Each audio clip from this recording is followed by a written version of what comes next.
ছোট মাছের চচ্চড়ি। যে গরম পড়ছে, যত হালকা পাতলা ঝোল ঝাল খাওয়া যায় সেটাই ভালো। আসসালামু আলাইকুম এভরিওয়ান, সবাইকে আরেকটি নতুন ব্লগে ওয়েলকাম। সবাই কেমন আছেন? আলহামদুলিল্লাহ আমি ভালো আছি এবং সুস্থ আছি। তো বাজার থেকে বেশ কিছু মাছ নিয়ে আসছিল, একটা বড় মাছ আর ছোট সাইজের। এই মাছগুলোকে কি মাছ বলে জানি না, তো আমি জানি ঘুলে মাছ হিসেবে চিনি। তো কে কি নামে জানেন প্লিজ আমাকে কমেন্টস করে জানাবেন। আমাদের এদিকে ওটাকে ঘুলে মাছ বলে। আর এই দেখেন আম গাছে পাক ধরছে, আর এদিকে নতুন আরেকটা গাছে আমের মুকুল বেরিয়েছে। কত ভালো লাগে তাই না? আম হোক বা না হোক, অসময়ে আমের মুকুল দেখলেই তো মনটা ভালো হয়ে যায়। প্রত্যেকটা মানে মুকুলের ভিতরে আমের গুটি চলে আসছে ছোট ছোট।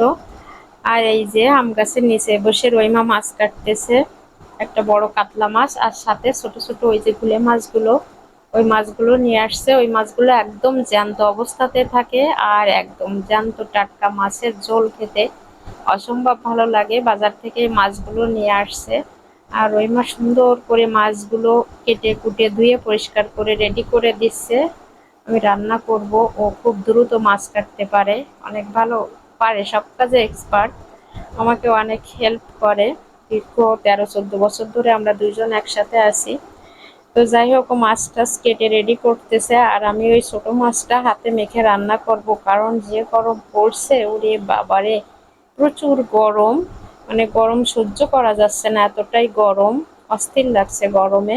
তো ভাবলাম ছোট মাছগুলো একদম হাতে মাখিয়ে চচ্চড়ি করে ফেলবো। তো আগে ছোট মাছগুলো কেটে তারপর বড় মাছটা কাটছে। তো আমি এখন রান্নার জন্য যা যা লাগে সব কেটে কুটে গুছিয়ে রেডি করে নেব। দেখেন এটা হচ্ছে বড় মাছটা, আর এর সাথে আছে ওই যে ছোট ছোট সাইজের গুলে মাছ। ওই মাছগুলো তলে চলে গেছে, বড় মাছের তলে। তো যাই হোক, এই যে মশলাগুলোকে রেডি করে নিয়েছি, পেঁয়াজ মরিচ আদা রসুন বাটা শুকনো মরিচ। আর এই হচ্ছে সেই মাছটা, এটা মাছটা জ্যান্ত অবস্থাতেই থাকে। তো হাতে মাখিয়ে একদম সুন্দর করে চুলায় তেল দিয়ে, তেলটা গরম হয়ে গেলে হাতে মাখা মাছগুলো দিয়ে দিব।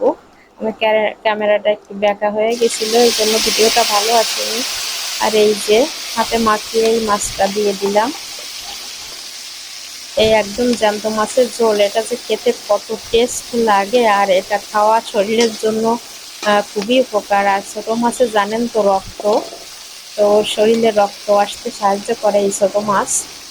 তো এখন এই অবস্থায় একটু পাত্রটা দিয়ে পানি দিয়ে দিলাম, দিয়ে ঢাকা দিয়ে রেখে দেবো। মাছগুলো একটু কষিয়ে নিব, যেহেতু কাঁচা অবস্থাতে মশলা মেখে কিছুক্ষণ রেখে দিয়েছিলাম, আধা ঘন্টার মতো। তারপর এখন এই যে ঢাকা দিয়ে ঢেকে দেবো, দিয়ে ভালো করে মাছটা কষিয়ে নিব। আর এরকম হাতে মেখে এই ছোটো মাছ রান্না করলে একটা অসাধারণ টেস্ট হয়। তো যাই হোক, পানিটা টানিয়ে মাছটাকে কষিয়ে নিলাম। এখন রান্না জলের জন্য পানি দিয়ে দিব। আর গরমে এই হালকা ফুলকা খাবারগুলো ছাড়া এখন খাওয়া যাচ্ছে না, অতিরিক্ত একটা গরম পড়ছে, যাকে বলে গা পচা গরম। আর এই যে আমার রান্নাটা করা হয়ে গেল, ফুলে মাছের চচ্চড়ি, ছোট মাছের চচ্চড়ি।